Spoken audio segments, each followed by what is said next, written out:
கர்த்தருடைய பரிசுத்த நாமம் மகிமைப்படுவதாக. கர்த்தர் இதுவரைக்கும் நம்மை சுகமாய் காத்து ஒரு புதிய மாதத்தையும் கர்த்தர் நமக்கு காண செய்து கடந்து வந்த பாதைகளை எவ்வளவோ வேதனைகள், வருத்தங்கள், நெருக்கங்கள், பாரங்கள் இருந்தாலும் கர்த்தர் நம்மை அவருடைய கிருபையினால் சூழ்ந்து அழகாய் நடத்தினார். அதான் வேதம் சொல்லுகிறது, அவர் அதிசயமாய் நடத்தி வந்தார் என்று. அதுபோல் அதிசயமாய் நடத்தி, பத்திரமாய் நடத்தி, நேர்த்தியாய் நடத்தி புதிய ஒரு மாதத்தை காண செய்திருக்கிறார். நன்றியோடு கர்த்தருக்கு ஒரு அல்லேலூயா சொல்லலாம். அல்லேலூயா.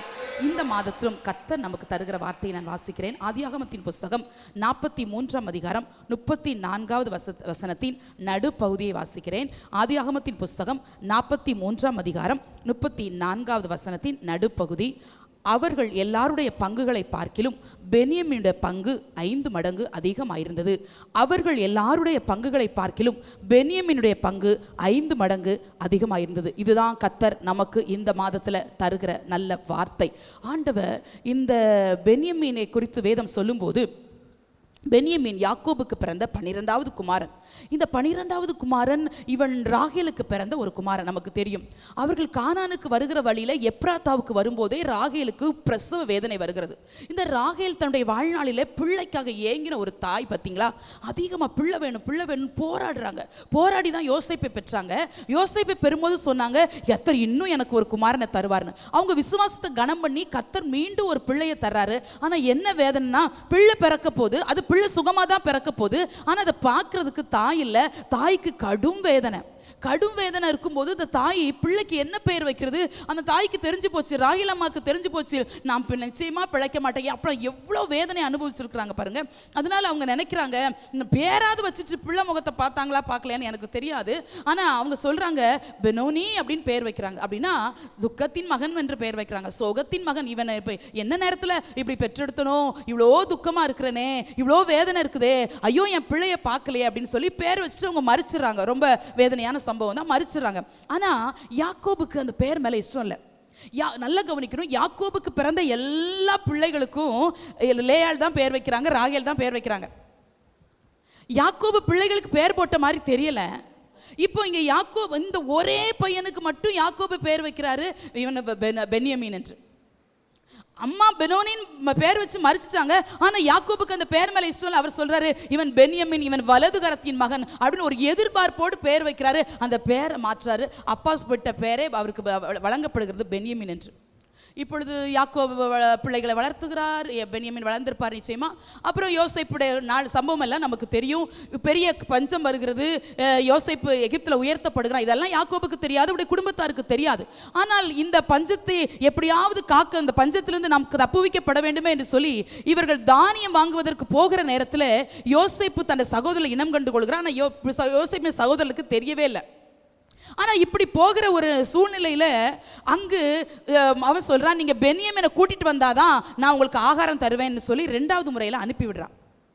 அவங்க வேறு வழி இல்லாமல் அப்பாட்ட ரொம்ப பேசி அப்பாவை சம்மதிக்க வச்சு, ஏன்னா யாக்கோபுடைய ஆத்துமாவும் ஜீவனும் பென்யமீனுடைய ஜீவனும் ஒன்றாய் கட்டப்பட்டிருந்தது என்று வேதம் சொல்லுகிறது. அதனால கஷ்டப்பட்டு அப்பாட்ட பேசி பெர்மிஷன் வாங்கி பென்யமீனை கொண்டு போகிறாங்க. பென்யமீனை பார்க்கும்போதே யோசேப்புடைய உள்ள அப்படியே பொங்குது. ஏன்னா எங்க அம்மா ராகேல் பெற்ற பிள்ளை அல்லவா, எங்க அம்மா இந்த தம்பி பிறந்த உடனே எங்க அம்மா இறந்துட்டாங்க, எங்க அப்பாவுடைய முதிர் வயதுல பிறந்த குமாரன் என்று சொல்லி யோசேப்புடைய இருதயம் தம்பியை பார்த்த உடனே பொங்குது. ஏன் 5 மடங்கு ஆசீர்வாதம் தெரியுமா தேவனுடைய பிள்ளைகளே? சும்மா இல்லை. ஏன் 5 மடங்கு ஆசீர்வாதம் அப்படின்னா, இப்ப எல்லாருக்கும் ஒன்று போல பங்கு கிடைச்சா அதுல என்ன மேன்மை? ஆனா பென்யமீனை மட்டும் ஏன் ஹைலைட் பண்ணி சொல்லியிருக்குன்னா, எல்லாருக்கும் கிடைச்ச பங்கு மாதிரி கிடைக்கல, அவனுக்கு எக்ஸ்ட்ரா 5 மடங்கு. அதுவும் பாருங்க, சாப்பாட்டில் தான் அங்கே சேர் நடக்குது. நம்ம என்னென்ன செய்வோம், பெரியவங்களுக்கு நிறைய சாப்பாடு வச்சு குட்டி பிள்ளைங்களுக்கு கொஞ்சம் தான் சாப்பாடு வைப்போம். இதுதான் நம்ம வழக்கம். ஏன்னா அப்படி தான் செய்ய முடியும், அந்த பிள்ளைங்க வேஸ்ட் ஆகும். ஆனா இந்த யோசேப்பு அப்படி நினைக்காம, ரூபன் தான் மூத்த குமாரன், ரூபனுக்கு நிறைய கொடுத்துட்டு பென்யமீனுக்கு தான் கொஞ்சம் கொடுத்துருக்கணும். ஆனா யோசேப்பு அப்படி நினைக்காம எல்லாருக்கும் சரிசமமா பங்கு வச்சுட்டு ஏன் தம்பின்னு சொல்லி எக்ஸ்ட்ரா 5 மடங்கு எடுத்து கொடுக்குறாரு. எல்லார் மத்தியிலும் கொடுக்குறாரு. எல்லாரும் பார்ப்பாங்களே, எங்க அண்ணன் ரூபன் என்ன நினைப்பாரு, சே என்ன அண்ணனுக்கு கொஞ்சம் கொடுத்துட்டு தம்பி கடைசி உள்ளவன் அவனுக்கு போய் இவ்வளோ, அப்படிலாம் யோசேப்பு நினைக்கல. யார் என்ன நினைச்சாலும் பரவாயில்ல, இது என் ரத்தத்தின் ரத்தம், இது என் உடன்பிறப்பு, இதுக்கு நான் 5 மடங்கு கூட்டி கொடுத்து தான் ஆவேன்னு சொல்லி எல்லாரையும் வரிசையாக சாப்பாட்டுக்கு உட்கார வைக்கும்போது தனக்கு இருந்ததுல தான் எடுத்து கொடுக்குறான். தனக்கு இருந்ததில் எக்ஸ்ட்ரா 5 மடங்கு. நான் நினச்சி பார்த்தேன், பென்யமீனால் அவ்வளவு சாப்பிட முடிஞ்சா என்னன்னு தெரியல, ஆனால் 5 மடங்கு வச்சுக்கோன்னு கொடுக்குறான். ஏன் தெரியுமா? அவனு தம்பிக்காக அவனுடைய உள்ளம் ஏங்கினது. ஆதியாகமத்தின் புஸ்தகம் 43ஆம் அதிகாரம் 29வது வசனத்துல வாசிக்கிறோம். யோசேப்பு கண்களை எடுத்து பென்யமீனை பார்க்குறான். ஏன்னா பென்யமீனை கூட்டிட்டு வர சொன்னது யோசேப்பு தானே. அதனால அப்படி தூரத்துல இருந்து யோசேப்பு பென்யமீனை பார்க்குறான். எல்லாரையும் பார்க்கும்போது இருந்த பார்வை பென்யமீனை பார்க்கும்போது இல்லை தேவனுடைய பிள்ளைகளே. எல்லாரும் ரூபனை பார்த்த மாதிரி, லேவியை பார்த்த மாதிரி, இசக்காரை பார்த்த மாதிரி, எல்லாரும் பார்த்த மாதிரியும் யோசேப்பால பென்யமீனை பார்க்க முடியல. அவருடைய உள்ளம் அவ ஏங்குச்சிட்டே இருந்துச்சு. பல வருட இடைவெளி, பல வருஷமான பிரிந்திருக்கிற அந்த உறவு, உள்ளத்துல இருந்த ஏக்கம். என் தம்பி என்ன எப்படி வளர்ந்தான், அம்மா இறந்துட்டாங்க, எப்படி எங்க அப்பா வளர்த்துருப்பாரு. நிச்சயமா லேயாளமா தான் வளர்த்துருந்துருப்பாங்களா இருக்கலாம், இல்லைன்னா அவங்க வீட்டில் இருந்த வேலைக்காரிகள் வளர்த்துருந்துருப்பாங்களா இருக்கலாம். தாயோட அன்பு கிடைக்காமலே என் தம்பி வளர்ந்தானே அப்படின்னு சொல்லி தம்பியை பார்த்தோன்னே ஒரு வார்த்தை சொல்லாரு, மகனே கர்த்தர் உனக்கு கிருபை செய்ய கடவர் என்று. தேவனுடைய பிள்ளைகளை 10வது மாதத்துல கர்த்தர் உங்களுக்கு கிருபை செய்வாராக. இதுவரைக்கும் கிருபையா நின்றார்ல, இந்த 10வது மாத்திரம் புதிய கிருபையினால கர்த்தர் உங்களை அலங்கரிப்பாராக. யோசேப்பே தன்னுடைய தம்பிக்காக இவ்வளவு இருதயம் பொங்கி இருதயத்திலிருந்து வாழ்த்துவார்னா, ரத்த சிந்தி மீட்ட இந்த கூட்டத்தை கைவிடுவாரா? நம்முடைய வாழ்க்கையில் வருகிற வேதனைகளை பார்த்து சும்மா நின்று விடுவாரா? இல்லவே இல்லை. தேவனுடைய பிள்ளைகளை, கூட பிறந்த ஒரு தம்பிக்காகவே யோசேப்புடைய இருதயம் இவ்வளவு பரிதவிக்குமனா, சொந்த பிள்ளைகளாக சிலுவையில் ரத்தம் சிந்தி மீட்டு நம்மளை வாங்கி கொண்டார. இந்த மாதம் முழுதும் கர்த்தர் நம்மை கிருபை செய்வார். கர்த்தர் இந்த மாதம் முழுதும் கர்த்தர் நம்மை நடத்துவார். கர்த்தர் நம்மளை நடத்துகிற பாதை வித்தியாசமா இருக்கட்டும். அதிகமா அதிகமா அதிகமா தேவனை சார்ந்து கொள்ளுங்க. ஒரு யோசேப்புக்கே தன்னுடைய தம்பி மேல இவ்வளவு கரிசனை அப்படின்னா, தேவனை ஆராதிக்கிற, ஜீவனுள்ள தேவனை ஆராதிக்கிற அவருடைய பிள்ளைகளை நம்ம மேல அவர் எவ்வளவு கரிசனையா இருப்பார். பார்த்த உடனே சொல்றாரு மகனே அப்படின்னு கூப்பிடுறாரு. அது எனக்கு ஆச்சரியமா இருந்துச்சு. ஏன் அப்படின்னா, தம்பின்னு தானே கூப்பிட்டுருக்கணும், இல்ல சகோதரனே தானே கூப்பிட்டுருக்கணும். யார் தம்பியை பார்த்து மகனேன்னு சொல்வா? என்ன ஒரு தகப்பன் உள்ளம் பாருங்க. மகனே மகனே, ஏன் எல்லாரையும் கூப்பிடல? ஏன் ரூபனே என் சகோதரனை நீங்க உங்களெல்லாம் ஆசீர்வதிப்பாரு, லேவியே உன்னை ஆசீர்வதி அப்படிலாம் சொல்லாத ஒரு யோசேப்பு பென்யமீனை பார்த்தோன்னே அடக்கவே முடியல. ஏன் அப்படின்னா, ரொம்ப நாளா பென்யமீனை பார்க்கணும்னு ஏங்கிக்கிட்டே இருந்தான். அதான் பென்யமீனை குறித்து வேதம் சொல்லும். உபாகமம் 33:12 மோசே பென்யமீன் கோத்திரத்தை ஆசீர்வதிக்கும் போது சொல்லுவார், கர்த்தருக்கு பிரியமானவன் அவரோட சுகமாய் தங்கியிருப்பான். பென்யமீன் கர்த்தருக்கு பிரியமானவன், கர்த்தருக்கு பிரியமான சுதந்திரம், கர்த்தருக்கு பிரியமான பிள்ளை. அருமையான தேவ ஜனமே, இந்த புதிய மாதத்துல கர்த்தருக்கு பிரியமான பிள்ளைகளாக, கர்த்தருக்கு பிரியமான தேவ ஜனங்களாய் நீங்களும் நானும் மாறுவோம் என்றால், கர்த்தர் இந்த மாதம் என்ற வாழ்க்கை முழுதும் கர்த்தர் நம்மை நேர்த்தியாய் அழகாய் நடத்துவதற்கு அவர் நமக்கு போதுமானவராய் இருக்கிறார். பிள்ளைகள் என்று கூப்பிடுவார். தேவை வரும்போதெல்லாம் தேவன் நம்மை தேவைகளை சந்திப்பார். எதிர்பாராத துக்கங்கள், எதிர்பாராத கலக்கங்கள் நம்முடைய வாழ்க்கையில வருகிற எல்லா சூழ்நிலைகளும் தேவன் நமக்கு நிச்சயமாகவே கிருபை செய்கிற தேவனாய் வெளிப்படுவார். சகோதரனே என்று கூப்பிட வேண்டிய இடத்துல யோசேப்பு மகனே என்று கூப்பிட வைத்து யோசேப்பின் கண்களில் கிருபை கிடைத்திருக்குமானால், இந்த காலையில தேவ சமூகத்தில் வந்து உட்கார்ந்து ஆசையாய் வாஞ்சே அப்பா என்று கூப்பிடும்படி வருத்தங்கள் உண்டு, பாரங்கள் உண்டு, பலவீனங்கள் உண்டு, சஞ்சலங்கள் உண்டு. ஏன் இந்த புதிய மாதம் என் வாழ்க்கை மாறவில்லை நினைத்து கொண்டு வந்திருக்கிறாயோ தேவ பிள்ளையே? ஆனாலும் அப்பாவை தேடி வந்த நம்மை கைவிடாத தேவன் இந்த புதிய மாதத்துல அப்பாவுடைய கண்களை சிலருக்கு விசேஷ தயவு கிடைக்க போகிறது, விசேஷித்த கிருபை கிடைக்க போகிறது. உங்கள் நிமித்தம் உங்கள் பிள்ளைகளுக்கு, உங்கள் நிமித்தம் உங்கள் சந்ததிக்கு ஒரு யோசேப்பு, ஒரு பென்யமீனுக்காக இவ்வளவு இரக்கம் பாராட்டி இருப்பார் என்றால், இந்த காலையில சபையாகிய நமக்கு ஏன் கர்த்தர் இரக்கம் பாராட்ட மாட்டார்? அருமையான மகனே மகளே, கர்த்தர் உனக்கு கிருபை செய்ய வேண்டிய நேரம் வந்தாயிற்று. இது கர்த்தர் உனக்கு கிருபை செய்ய வேண்டிய நேரம். யோசேப்பு கண்களை பென்யமீனுக்கு கிருபை கிடைத்தது போல இவ்வளவு நாட்களை உண்மையாய் ஆராதித்து, உண்மையாய் தேவனை தேடி, கண்ணீரோடு வருத்தத்தோடு மனம் குமுறி நின்ற நமக்காக இந்த புதிய மாதத்துல நிச்சயமாய் கர்த்தர் நம்மை சந்திக்க அவர் புறப்பட்டு வந்திருக்கிறார். அல்லேலூயா. அப்படி அன்னாள் அம்மாவுக்கு 2 பங்கு கிடைக்கும் போதே மேன்மையா பேசுறோம். எல்கானா 2 பங்கு கொடுத்தார், 2 பங்கு கொடுத்தாரா அப்படின்ட்டு. பிள்ளை இல்லாதவங்களுக்கு 2 பங்கு கொடுத்துருக்கிற ஆச்சரியமா இருக்கு. ஆனா இங்கு பென்யமீனுக்கு 5 மடங்கு கிடைக்குது. எல்லாரையும் பார்க்கலாம், அந்த வார்த்தை ரொம்ப முக்கியம். எல்லாரை பார்க்கலாம் 5 மடங்கு கொடுத்துட்டாரு. எல்லாரும் மாதிரி கர்த்தர் நம்ம நேசிச்சா என்ன மேன்மை? எல்லாரை விட கர்த்தரை நேசிக்கணும்னா நம்ம இன்னும் எவ்வளவு அவரை நேசிக்கணும். எல்லா சூழ்நிலை கர்த்தரை உண்மையாய் ஆராதிக்கணும், அவரையே அண்டிக் கொண்டு நிற்கணும். எல்லாரும் தேவ சமூகத்தை மறந்தால் நம்ம மறக்க கூடாது. இன்னும் தேவ சமூகத்தை ஜெபிக்கிற நாட்கள் வரப்போகுது. நல்லா பயன்படுத்திக்கோங்க. ஆண்டவரே, நான் பென்யமீனை போல கர்த்தருக்கு பிரியமான ஒரு கோத்திரமாய், கர்த்தருக்கு பிரியமான தேவ ஜனமா மாறுவேன்னு சொல்லி. அப்போ இந்த பென்யமீனை பார்க்கும்போது யோசேப்பு சொல்றார், மகனே கர்த்தர் உனக்கு கிருபை செய்ய கடவென்று. அடுத்த வசனத்துல வாசிக்கிறோம், 43:30 வாசிக்கிறோம், பென்யமீன் நிமித்தம் யோசேப்பின் உள்ளம் பொங்குச்சான். அது வாசிக்கிறீங்களா? 43:30. யோசேப்பின் உள்ளம் தன் சகோதரனுக்காக பொங்கினபடியால் அவன் அழுகிறதற்கு இடம் தேடி துரிதமாய் அறைக்குள்ளே போய் அங்கே அழுதான். இல்ல வாசிக்கிறோம், எல்லாரும் பார்க்கும்போது பொங்காத ஒரு இருதயம் பென்யமீனை பார்க்கும்போது மட்டும்தான் பொங்குது. அப்போ இந்த 11 யோசேப்பை சேர்த்துன்னு சொல்கிறேன், 10 சகோதரர்கள், யோசேப்பு 11, பென்யமீன் 12. அந்த 10 சகோதரர்களை பார்த்து பொங்காத ஒரு இருதயம் பென்யமீனை பார்க்கும்போது பொங்கினால அடக்கவே முடியலையா அழுகையை. அவ்வளோ அழுதுருக்கிறாரு. ஏன் அந்த மற்ற சகோதரரை பார்த்து அவரால் அழ முடியல? இந்த ஒரு சகோதரனுக்காக இந்த யோசேப்பின் இருதயம் ரொம்ப பொங்குது. ஏன் அப்படின்னா யோசேப்பு இந்த பென்யமீனை ரொம்ப நினைச்சிருக்கிறாரு, ஏன் நேசிச்சிருக்கிறாரு. என்னதான் இருந்தாலும் அவங்கெல்லாம் லேயாள் அம்மாவுக்கு பிறந்த பிள்ளைங்க, பில்கால் சில்பால் அவங்களுக்கெல்லாம் பிறந்த பிள்ளைங்க. இந்த ராகேலுக்கு பிறந்தது தான் இந்த யோசேப்பு பென்யமீனும். அதனால தன்னுடைய சொந்த தம்பியாகிய இந்த பென்யமீனுக்காக யோசேப்பு ரொம்ப நேசிச்சு எதிர்பார்த்து என்னைக்காவது பார்த்துருவோமா, என்னைக்காவது என் தம்பியை பார்ப்போமா, நினைக்கலையே என் தம்பியை பார்ப்பதற்கு கர்த்தர் கிருபை செஞ்சிருக்கிறாருன்னு சொல்லி அந்த தம்பி நிமித்தம் சொல்லவும் முடியாது, தம்பி நீ தான் பென்யமீன்னு சொல்லவும் முடியாது. அப்படி ஒரு இக்கட்டான நேரம். அதனால அழதான் முடிஞ்சிச்சு. ஆனால் இருதயம் பொங்கி அழுறாரு. தேவனுடைய பிள்ளைகளே, நீங்களும் நானும் தேவனுடைய இருதயத்தை கவர்ந்து கொள்வோமானால் நமக்காக அவருடைய இருதயம் பொங்கும். நம்முடைய வாழ்க்கையில் ஒரு கவலைகள், நம்முடைய வாழ்க்கையில் ஒரு வேதனை, நம்முடைய வாழ்க்கையில் ஒரு பாரம், நான் நிச்சயமாக சொல்கிறேன், அதை பார்த்துட்டு அப்பா சும்மா இருக்கவே மாட்டார். யோசேப்பின் உள்ளமே பென்யமீனுக்காக இவ்வளோ பொங்கி இருக்குன்னா அவரையே தேடி அவருடைய சமூகத்திலே காத்திருந்து இன்னைக்கு பாடு நம்ம நம்முடைய சமூகம் குடியிருந்து சத்தியத்தை உணவாக்கினேன். வார்த்தையால் வாழ்கிறோம்ல. வார்த்தை வேணுப்பா. இன்னைக்கு என்ன சொல்றீங்க, நாளைக்கு என்ன சொல்றீங்க? அப்பா வார்த்தையால் வாழுங்க தேவனுடைய பிள்ளைகளை. வார்த்தை தான் உங்களை விடுவிக்கும், வார்த்தை தான் உங்களை வாழ வைக்கும். ஒவ்வொரு நாள் ஆண்டவர் தருகிற நல்ல வார்த்தைகளுக்காக காத்துருங்க. அவருடைய வசனத்தை போல உங்களை என்னை தேற்றுகிறது நடத்துகிறது யாருமே இந்த உலகத்தில் இல்லை. தண்ணீரோடு வந்திருக்கிறீங்களா, வேதனையோடு வந்திருக்கிறீங்களா? இந்த 10வது மாதத்தில் பல தேவைகள் இருக்கலாம், பல காரியங்கள் இருக்கலாம், பல கேள்விகள், 1 இல்லை 2 இல்லை, பல கேள்விகள் உங்களுக்கு முன்னா இருக்கலாம். சந்தோஷமா உங்களை அனுப்பி வைக்கிற எல்லாருடைய பங்குகளை பார்க்கிறோம். உங்களுடைய பங்கு அதிகமாக இருக்கும்படி இந்த புதிய மாதத்தில் கர்த்தரே உங்கள் பங்கா இருப்பார். ஏதோ மனசு உங்களுக்கு எடுத்து கொடுப்பா 5 பங்கு நான் சொல்லவே இல்லை. மனுஷன் கொடுக்கலாம், கொடுக்காம இருக்கலாம், அது நமக்கு தேவையும் இல்லை. ஆனால் அப்பா எடுத்து கொடுத்தா அது நிரந்தரமான பங்கு, அது ஆசீர்வாதமான பங்கு, அது செழிப்பின் பங்கு, அது ஆரோக்கியமான பங்கு, அது உங்களை என்னை விட்டு பிரிக்காத நல்ல பங்கு. அதான் இன்னைக்கு சங்கீதம் 16 கூட வாசித்தோம். தாவீது சொல்கிறார், கர்த்தர் என் சுதந்திரம், என் பாத்திரத்தின் பங்குமானவர். இயேசுவே பங்காய் மாறட்டும், இயேசுவே உங்களுக்கு லைஃப்ல பார்ட்னராய் வரட்டும் எல்லா சூழ்நிலைகளும். அப்ப நீங்க எனக்கு பங்கா இருக்கிறீங்க. லேவி கோத்திரத்துக்கு ஆண்டவர் ஒரு வார்த்தை சொல்வார், நானே உனக்கு சுதந்திரமோ, நானே உனக்கு பங்குமா இருக்கிறேன்னு சொல்வார். எல்லா சுதந்திரத்துக்கும் எல்லா கோத்திரத்துக்கும் பங்குகளை பிரித்து கொடுக்க சொல்றாரு ஆண்டவர். ஆனால் லேவி கோத்திரத்துக்கு மாத்திரம் பங்கை பிரித்து கொடுக்காம நானே பங்கா இருப்பேன்னு சொல்லி அவங்களுக்கு ஒண்ணுமே கொடுக்காது அப்படிங்கிறார். நம்முடைய பார்வையில் இது விசனமா இருக்கும். என்ன ஆண்டவரே, அவங்க ஊழியம் செய்கிற கோத்திரம் அல்லவா லேவி கோத்திரம், அவங்களுக்கு ஏன்பா ஒன்று கொடுக்கல அப்படின்றா, தேவனே பங்கு பத்திரம் ஒரு குறை வராது.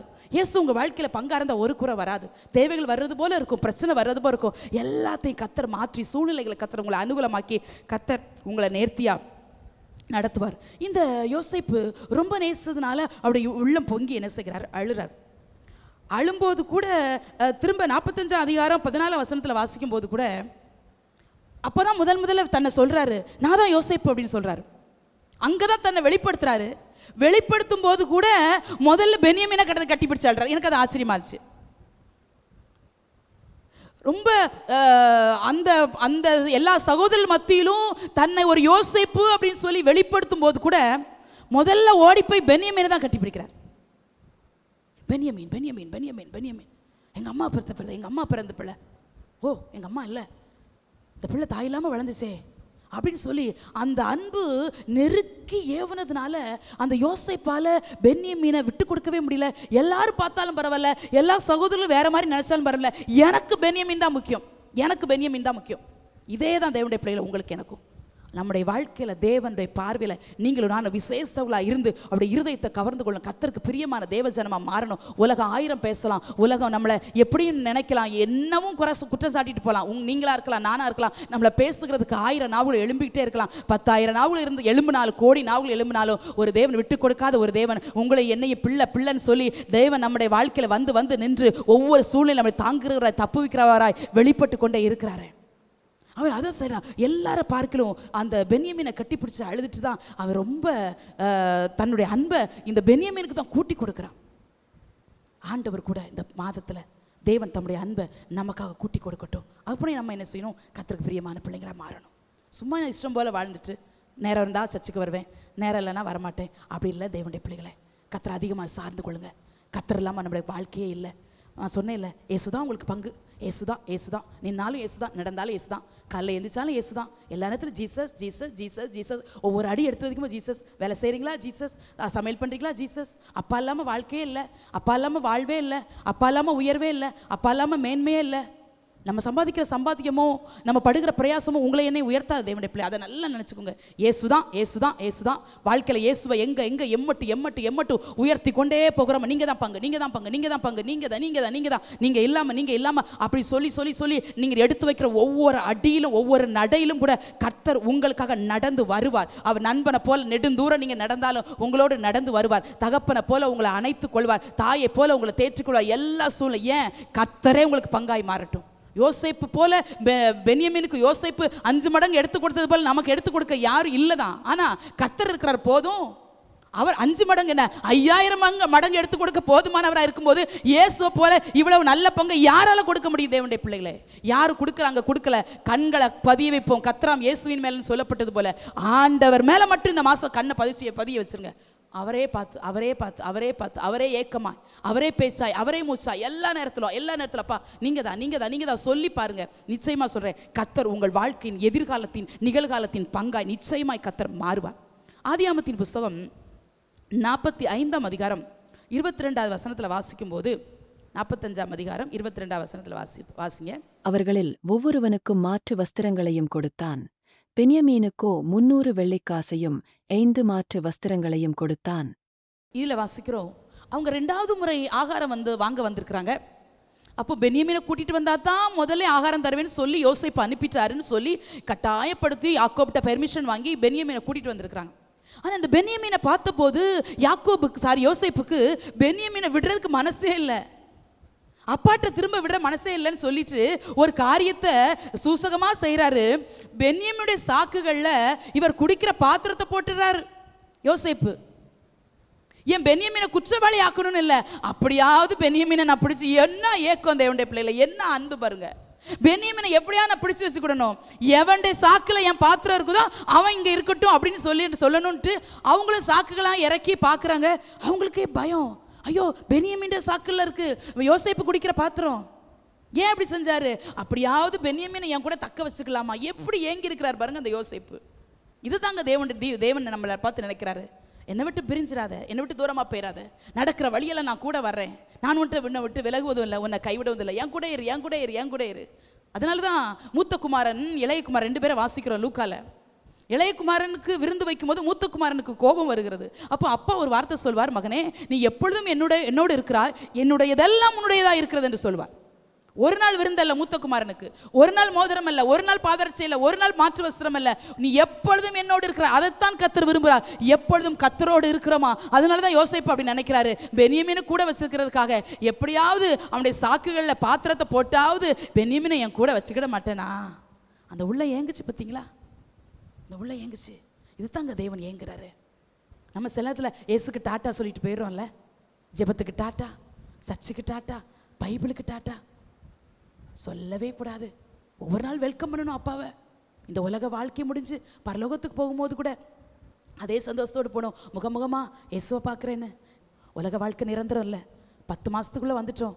இந்த மாதம் உண்டு ஓடி இந்த 3 மாதம் ஓடி புதிய வருஷத்துக்குள்ளே போயிடுவோம். அப்படியே ஓடி நாமும் மறித்து நம்முடைய வாழ்க்கை முடியும். ஆனால் கர்த்தர் பங்காக இருந்தா நித்தியத்திலும் அவர் தாங்க நமக்கு பங்கு. அதான் ஆசாராஜா சொல்வார், உண்மை இல்லாமல் எனக்கு யாருண்டு, பூமியிலேயும் உண்மை தவிர எனக்கு விருப்பம் இல்லை, பரலோகத்தில் உங்களை எல்லாமே யாருண்டுப்பா. அன்பான தேவ ஜனமே, வார்த்தையை முடிக்க போகிறேன். கர்த்தர் உனக்கு பங்காக மாறட்டும், கர்த்தர் உனக்கு பங்காக மாறட்டும், கர்த்தர் உனக்கு பங்காக மாறட்டுமா. யாரும் எனக்கு கொடுக்கல, யாரும் என்ன விசாரிக்கலை, யாரும் என்ன நேசிக்கலை, யாரும் என்ன அன்பா இருக்கு நல்லா இருக்கிறியான்னு கேட்கல. நோ, வேண்டாம். மனுஷன் என்ன விசாரிச்சு ஆக போகுது, மனுஷன் என்ன கொடுத்து நமக்கு நிறைய போகுது. ஒரு அப்பா நான் உன் கூட வர்றேன்னு சொல்கிறாரு, என்னை பிடிச்சிக்கோன்னு சொல்கிறாரு, உன் கூட நடந்து வரேன்னு சொல்கிறாரு. அதனால் இந்த யோசேப்பு நினைக்கிறாரு, பென்யமீனுடைய சாக்குகளை இந்த பாத்திரத்தை போட்டு தக்க வைக்கணும்னு நினைக்கிறாரு. ஆனால் அதுக்கு மேலே யோசேப்பால் தன்னை அடக்கி கொள்ள முடியாமல் நான் தான் உங்கள் சகோதரன் சொல்லிடுறாரு. சொல்லி அனுப்புகிறாரு. சரி நீங்கள் போயிட்டு வாங்க, போய் அப்பாவை கூட்டிகிட்டு வாங்க, இங்கே இருங்க, என் கூட இருங்கன்னு சொல்லி அனுப்பும்போது ஆதியாகமம் 45:22 வாசித்தோம், பென்யமீனுக்கோ 300 வெள்ளிக்காசும் 5 மாற்று வஸ்திரமும். ஓ, இங்கேயும் பென்யமீனை விட்டு கொடுக்கலையே. ஒருத்தருக்கும் ஒவ்வொரு வஸ்திரம் குடிச்சு போங்க, ஒரு மாற்று ட்ரெஸ் போகிற வழியில் உங்கள் ட்ரெஸ் எல்லாம் பழசானா மாற்றிக்கோங்கன்னு சொல்லி ஒரே ட்ரெஸ்ஸு. ஆனால் பென்யமீனுக்கு எக்ஸ்ட்ரா 300 வெள்ளிக்காசும் 5 மாற்று வஸ்திரமும். இந்த பென்யமீனை கொஞ்சம் கூட யாக்கோபு சகோதரர் மத்தியில் யோசேப்பு பென்யமீனை விட்டு கொடுக்கவே மனசு இல்லாமல் எக்ஸ்ட்ரா வந்துக்கிட்டே இருக்கு.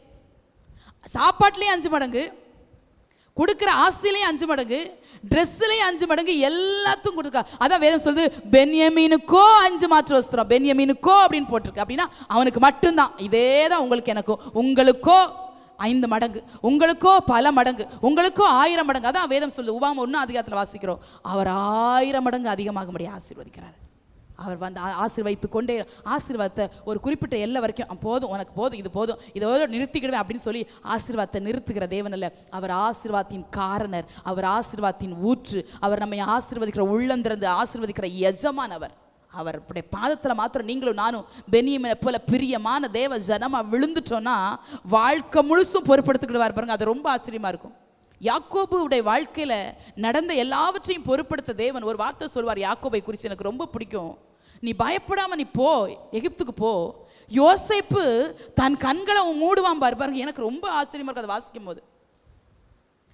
12 குமாரர்ல யோசேப்பை யாக்கோபிட்ட மையப்படுத்தி, யோசேப்பு தான் உன் கண்களை மூடுவான் போங்கிறாரு. கண்ணை கூட யார் மூடுவான்னு சொல்லி யாக்கோபை இவ்வளவு அழகா நேர்த்தியா ஒரு தெய்வத்தால வழிநடத்த முடியும்னா ஏன் நம்ம வழிநடத்த மாட்டா தேவஜனமே? ஏன் கலங்குறீங்க? ஏன் பயப்படுறீங்க?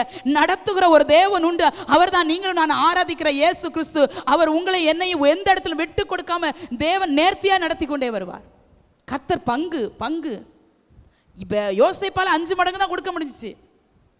இன்னும் நினைச்சிருந்தா ஒரு 10 மடங்கு எக்ஸ்ட்ரா கூட எடுத்து கொடுத்துருந்துருக்கலாம். அவ்வளோதான் கொடுக்க முடியும். மனுஷன் கொடுக்குற ஆசீர்வாதம் மட்டுப்பட்டது தான்.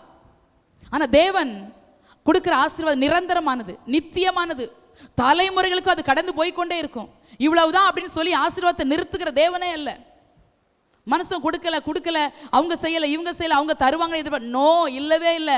கர்த்தர் உங்களுக்கு பங்கு. மறுபடியும் சொல்லி அனுப்புகிற இந்த 10வது மாதத்தில் கர்த்தர் உங்களுக்கு பங்கா மாறினா எக்ஸ்ட்ரா வர வேண்டிய நன்மைகள், எக்ஸ்ட்ரா வர வேண்டிய ஆசீர்வாதங்கள், எக்ஸ்ட்ரா வர வேண்டிய உயர்வு, எக்ஸ்ட்ரா வர வேண்டிய இதெல்லாம் எக்ஸ்ட்ரா அன்னன்னைக்கு தேவையை சந்திச்சு நடத்திட்டே இருக்கிறாரு. ஆனால் எக்ஸ்ட்ரா சிலது வேணும்ல நமக்கு.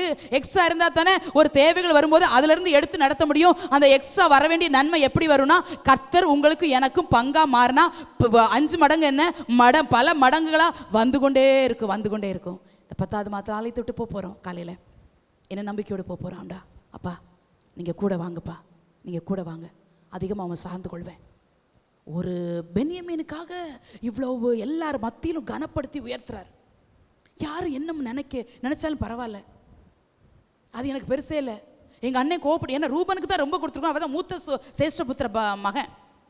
அதனால யார் என்ன நினைச்சாலும் பரவாயில்ல, நான் கொடுத்தா பென்யமீனுக்கு தான் நிறைய கொடுப்பேன். இதே தாங்க தேவன் நமக்கும். அவங்க என்ன நினச்சிக்கிடுவாங்க, இவங்க நினச்சிக்கிடுவாங்கன்னு சொல்லி ஆண்டவர் சிலருடைய மத்தியில் நம்முடைய பங்குகளை குறைக்கிற தேவன் அல்ல. உண்மையாக தேடிட்டோன்னா எல்லாரையும் பார்க்க வச்சு நம்ம கொடுப்பார். சந்தோஷமாக போவோம். கர்த்தர் நம்மை வாழ்ந்திருக்க செய்வார்.